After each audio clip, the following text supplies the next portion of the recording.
কাদেসিয়ার যুদ্ধের একটা বিখ্যাত ঘটনা আছে, আপনারা সবাই জানেন। ইসলামী খিলাফা যখন পারস্য সাম্রাজ্যকে আক্রমণ করলো, মহাবীর রুস্তম তার সামনে মুসলিমদের একজন প্রতিনিধি গেলেন। প্রতিনিধির নাম হলো সাহাবী রবি ইবনে আমর রাদিয়াল্লাহু আনহু। রুস্তম তাকে জিজ্ঞেস করলেন যে তোমরা এখানে কেন আসছো, কি চাও তোমরা মুসলিমরা? উনি তখন বললেন, আমাদেরকে আল্লাহ পাঠাইছেন, আমরা আসছি মানুষকে মানুষের গোলামি থেকে বের করে এক আল্লাহর গোলামির দিকে নেওয়ার জন্য।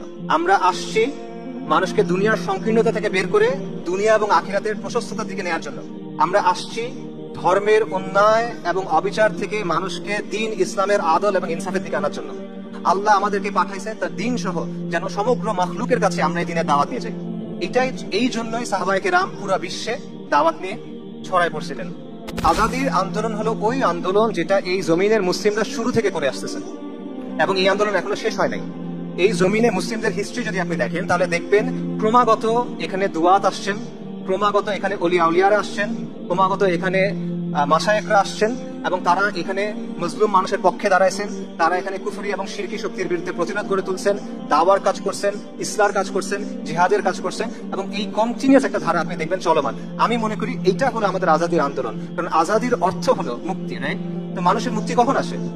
মানুষের মুক্তি কোন সময় আসে? মানুষের মুক্তি আসে যখন সে কুফর এবং শিরকের অন্ধকার থেকে বের হয়ে তাওহীদ এবং ঈমানের আলোতে আসে। এটার বাইরে তো আর কোনো মুক্তি নাই।